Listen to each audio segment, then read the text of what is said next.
बिजलीपुर नाम के एक छोटे से गांव में नदी के किनारे कुमार का एक साधारण सा ढाबा था। ढाबा भले ही छोटा था, लेकिन उसकी खुशबू पूरे गांव में फैल जाती थी। गर्मी इतनी भयंकर पड़ रही थी कि जैसे आसमान से आग बरस रही हो। तालाब का पानी भी गर्म हो चुका था। कुमार अपने मिट्टी के चूल्हे के पास खड़ा पसीने से तरबतर हो रहा था। तभी अचानक दूर से घोड़े की तेज आवाज सुनाई दी। ठक ठक ठक। कुमार ने सिर उठाकर देखा तो एक डाकू उसकी तरफ आ रहा था। डाकू के कपड़े धूल से भरे थे और उसके हाथ में गहरी चोट लगी हुई थी। भैरू सिंह ने गुस्से में बंदूक सीधे कुमार के सीने पर तान दी। ढाबे के चारों तरफ सन्नाटा छा गया। गर्म हवा ऐसे चल रही थी जैसे आग उगल रही हो, लेकिन कुमार के चेहरे पर जरा भी डर नहीं था। वो धीरे से मुस्कुराया और बोला, पहले बैठ जाओ, तुम बहुत घायल लग रहे हो। खाना तो मिल जाएगा, लेकिन अगर जख्म नहीं भरा तो खाना भी काम नहीं आएगा। अरे तुझे अपनी जान की परवाह नहीं है क्या? मैं डाकू हूँ। मेरे लिए जो भी इस ढाबे पर आता है वो मेहमान होता है, चाहे वो डाकू हो या साधारण इंसान। ये सुनकर भैरू सिंह के हाथ थोड़े कांप गए। बंदूक धीरे धीरे नीचे हो गई। कुमार तुरंत अंदर गया, कुछ जड़ी बूटियां निकाली, उनमें सरसों का तेल और हल्दी मिलाकर गर्म किया। फिर धीरे से उसके घाव पर लगाने लगा। कुछ देर बाद दर्द कम होने लगा। भैरू सिंह की आंखों में पहली बार सुकून दिखा। उसने धीमी आवाज में कहा, आज तक लोग मुझसे डरते रहे, लेकिन तू पहला इंसान है जिसने मेरी मदद की। इंसानियत सबसे बड़ी चीज होती है। अगर हम एक दूसरे की मदद नहीं करेंगे तो फिर कौन करेगा? आज तूने मेरा दिल जीत लिया। मैं वादा करता हूं, अब कभी किसी बेगुनाह को नुकसान नहीं पहुंचाऊंगा। डाकू भैरू सिंह अभी चैन से बैठकर गर्मा गर्म मटन खा ही रहा था। हर कौर के साथ उसके चेहरे पर सुकून बढ़ता जा रहा था। तभी दूर से जीप की आवाज सुनाई दी। धड़ धड़ धड़। गांव के बाहर धूल उड़ाते हुए पुलिस की गाड़ी आकर कुछ दूरी पर रुक गई। जीप से एक इंस्पेक्टर उतरा और आसपास नजर दौड़ाने लगा। तभी उसे गांव का मोहन दिखाई दिया, जो घबराकर अपनी धोती संभालते हुए खड़ा था। अरे ओ, तुम यहां आओ।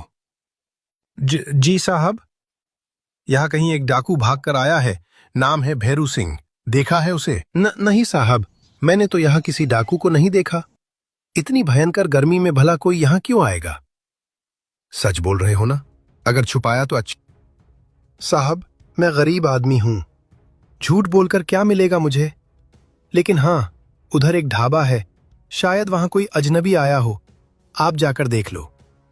चलो ढाबे की तरफ चलते हैं, वहीं पता लगेगा। जैसे ही पुलिस की जीप ढाबे के बाहर आकर रुकी, भैरू सिंह के चेहरे का रंग उड़ गया। उसके हाथ से रोटी का टुकड़ा नीचे गिर पड़ा। वो झटके से खड़ा हुआ और गुस्से से कुमार की तरफ देखने लगा। ओए कुमार, मैं तो तुझे सीधा साधा इंसान समझ रहा था, लेकिन तूने तो मेरी पीठ पीछे छुरा घोंप दिया। दोस्ती का दिखावा करके पुलिस बुला ली। देखो, तुम्हें यकीन हो या ना हो, मैं अपनी रोजी रोटी की कसम खाकर कहता हूं, मैंने पुलिस को नहीं बुलाया। मेरे लिए मेरा ढाबा ही सब कुछ है। मैं इसे खतरे में क्यों डालूंगा? तो फिर ये पुलिस यहाँ कैसे पहुंची? आसमान से टपक पड़ी क्या? दुनिया में सब कुछ हमारे हिसाब से नहीं होता। हो सकता है किसी और ने खबर दी हो, लेकिन मैं नहीं। अगर मुझे तुम्हें पकड़वाना होता तो मैं तुम्हारा इलाज क्यों करता, खाना क्यों खिलाता? बात तो तेरी सही लग रही है, लेकिन भरोसा करना आसान नहीं है। पीछे जाओ, वहां पड़ा आटे का डब्बा रखा है, उसके अंदर छिप जाओ। ऊपर से मैं बर्तन रख दूंगा, कोई शक भी नहीं करेगा। अगर ये तेरी कोई चाल हुई तो? अगर तूने वहीं फंसा दिया तो? अगर मुझे तुम्हें फंसाना होता तो अभी तक पुलिस तुम्हें पकड़ चुकी होती। मैं तुम्हें बचा रहा हूं, फैसला तुम्हारा है। ठीक है कुमार, आज तेरे भरोसे अपनी जान रखता हूं। अगर तू सच्चा निकला तो ये एहसान जिंदगी भर नहीं भूलूंगा, और अगर झूठा निकला। भैरू सिंह तुरंत पीछे भागा, बड़े आटे के डब्बे का ढक्कन खोला और अंदर घुस गया। कुमार ने फुर्ती से ढक्कन बंद किया, ऊपर से बर्तन और बोरे रख दिए। कुमार बाहर आता है, चेहरे पर हल्की मुस्कान, लेकिन दिल की धड़कन तेज। वो हाथ जोड़कर इंस्पेक्टर के सामने खड़ा हो जाता है। क्या हुआ साहब? इतनी भयंकर गर्मी में मेरे छोटे से ढाबे पर कैसे आना हुआ? कहीं खाना खाने का इरादा तो नहीं है? दीपक कुमार, हमें पक्की खबर मिली है कि एक खतरनाक डाकू तुम्हारे ढाबे के अंदर घुसा है। अगर वो यहाँ है तो सीधे सीधे बता दो, हम उसे पकड़ने आए हैं और तुम्हें अच्छा खासा इनाम भी मिलेगा। साहब, आप भी मजाक करते हो। इस गरीब के ढाबे पर भला क्या रखा है? न सोना न चांदी, सिर्फ 2 वक्त की रोटी। ऐसा कौन सा डाकू होगा जो यहाँ आने की सोचेगा? देखो कुमार, हमें बेवकूफ मत समझो। अगर तुम उसे छुपा रहे हो तो तुम्हें भी सजा हो सकती है। सोच लो, सच बोलने में ही भलाई है। साहब, मैं एक सीधा साधा आदमी हूं। दिन रात मेहनत करके अपना और अपने परिवार का पेट पालता हूं। झूठ बोलकर या किसी को छुपाकर मैं अपनी रोजी रोटी को खतरे में क्यों डालूंगा?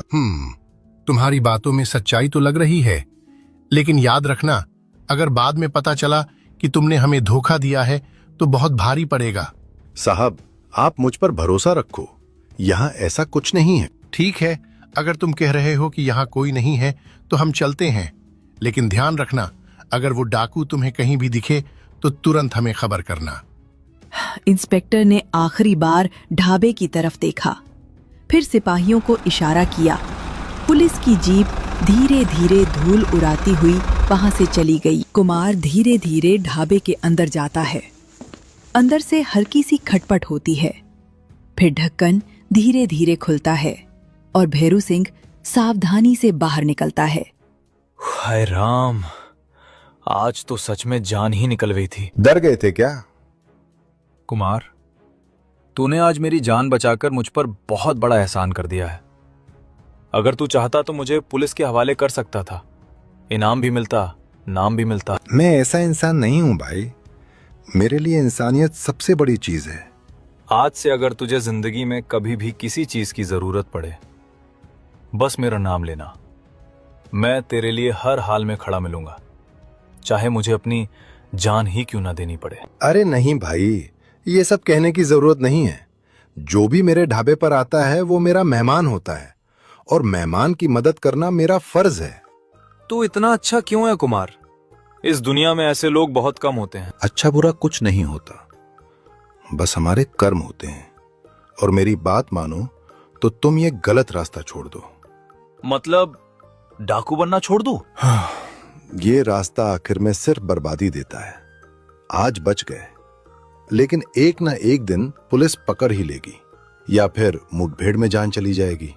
अगर तुम खुद जाकर सरेंडर कर दोगे तो हो सकता है पुलिस तुम्हारी सजा कम कर दे, नई जिंदगी शुरू करने का मौका मिल जाएगा। ठीक है कुमार, मैं तेरी बात को हल्के में नहीं लूंगा, इस बारे में जरूर सोचूंगा। अगले दिन गर्मी अपने चरम पर थी। सूरज ऐसे आग बरसा रहा था जैसे आसमान से अंगारे गिर रहे हों। हवा भी गर्म तवे जैसी लग रही थी। सड़कें सूनी पड़ी थीं और कुमार का ढाबा भी लगभग खाली था। कुमार चूल्हे के पास बैठा उदास नजरों से खाली बर्तनों को देख रहा था। भगवान, ऐसे ही चलता रहा तो मेरा क्या होगा? तभी अचानक बाहर से किसी के तेज कदमों की आवाज आई। सेठ गुस्से में ढाबे के सामने आकर खड़ा हो गया। नमस्ते सेठ जी, आइए बैठिए। नमस्ते वमस्ते छोड़। मैंने तुझसे कितनी बार कहा है कि मेरा किराया दे या ढाबा खाली कर दे। सेठ जी, आपको तो पता ही है, पिछले कई महीनों से ढाबा ठीक से नहीं चल रहा। इतनी भयंकर गर्मी में कोई बाहर ही नहीं निकलता। मैं कोशिश कर रहा हूं, बस थोड़ा समय दे दीजिए। मुझे तेरी परेशानियों से कोई मतलब नहीं है, मेरा पैसा चाहिए, समझा? और सुन, अब तो बात और भी आगे बढ़ चुकी है। क्या मतलब सेठ जी? मतलब ये कि मैंने ये ढाबा और इसकी जमीन दोनों बेच दिए हैं। क्या? सेठ जी, ये आप क्या कह रहे हो? फिर मैं कहाँ जाऊंगा? मुझे क्या पता, कहीं भी जा, ये मेरी समस्या नहीं है। सेठ जी, दया कीजिए, यही मेरा एकमात्र सहारा है। लोग मुझे यहीं जानते हैं, यहीं आकर खाना खाते हैं। अगर ये भी छिन गया तो मैं क्या करूंगा? जब किराया देना था तब याद नहीं आया, अब रोने से क्या होगा? व्यापार में भावनाओं की कोई जगह नहीं होती, समझा? बस थोड़ा सा वक्त और दे दीजिए सेठ जी, मैं आपका सारा पैसा चुका दूंगा। बहुत मौके दे दिए मैंने, अब और नहीं। कल तक मुझे ये ढाबा खाली चाहिए, समझे तुम? इतना कहकर सेठ गुस्से में वहां से चला गया। कुमार वहीं खड़ा रह गया। उसकी आंखें ढाबे की हर चीज को ऐसे देख रही थी जैसे सब उससे छिनने वाला हो। कुमार अपने छोटे से घर में आकर चुपचाप एक कोने में बैठ गया। बाहर गर्म हवा चल रही थी और अंदर उसका मन भारी था। वह खुद से बुदबुदा रहा था। कल से ये ढाबा भी नहीं रहेगा, फिर मैं कहाँ जाऊंगा, क्या करूंगा?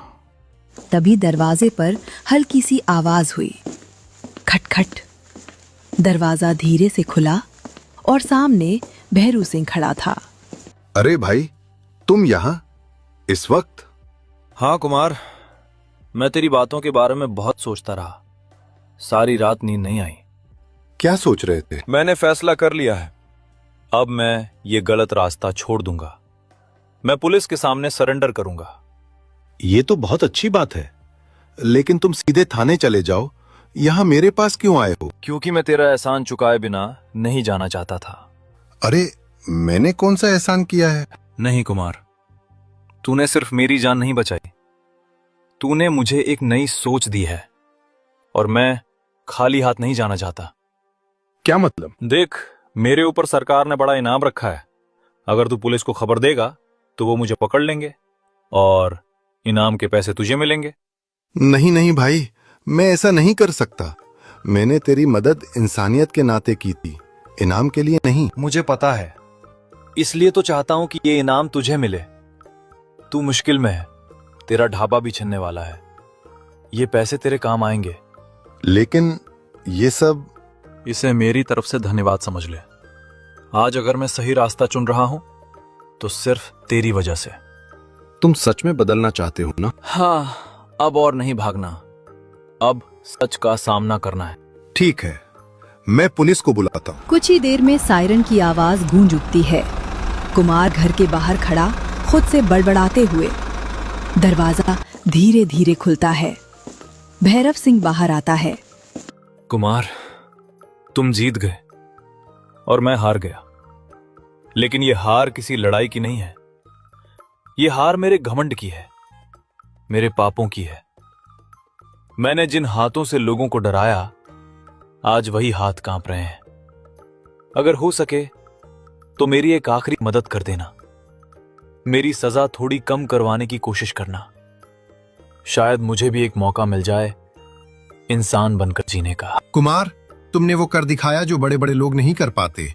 बिना हथियार, बिना किसी लालच के, सिर्फ हिम्मत और सच्चाई के दम पर तुमने एक खतरनाक अपराधी को सरेंडर करवाया है। सर, मैंने बस अपना फर्ज निभाया है, लेकिन एक बात कहना चाहता हूँ। हर अपराधी पैदा नहीं होता, हालात उसे बनाते हैं। अगर हो सके तो इसकी सजा में थोड़ी नरमी जरूर रखिएगा, क्योंकि आज ये डर से नहीं, पछतावे से झुका है। तुम्हारी सोच ही तुम्हें बाकी लोगों से अलग बनाती है कुमार। यकीन मानो, कोर्ट में हम इसकी हर बात रखेंगे, इसका पछतावा भी और तुम्हारी सिफारिश भी। जहां तक कानून इजाजत देगा, हम इसकी सजा कम करवाने की पूरी कोशिश करेंगे। सर, इनाम से ज्यादा सुकून इस बात का है कि आज किसी माँ का बेटा गलत रास्ते से लौट रहा है और शायद अब इस इलाके में कोई बच्चा डरकर नहीं सोएगा। कुमार, आज तुमने मुझे पुलिस के हवाले नहीं किया, तुमने मुझे मेरे ही गुनाहों से आजाद किया है। अगर जिंदगी ने मौका दिया तो मैं साबित करूंगा कि मैं बदल चुका हूं। मौका हर किसी को मिलता है, फर्क बस इतना है कि कोई उसे पहचान लेता है और कोई उसे खो देता है। अब ये तुम्हारे हाथ में है भैरव। कुछ ही दिनों में कुमार की बहादुरी और ईमानदारी की खबर पूरे इलाके में फैल जाती है। पुलिस भी उसके इस साहसिक कदम से बेहद खुश होती है। उसका व्यवहार ग्राहकों के साथ इतना अच्छा होता है कि धीरे धीरे उसका ढाबा इलाके का सबसे मशहूर ढाबा बन जाता है। इस कहानी से हमें यही सीख मिलती है कि इंसान चाहे कितना भी बड़ा डाकू या अपराधी क्यों न बन जाए, एक दिन उसे अपने किए हुए गलत कामों पर पछतावा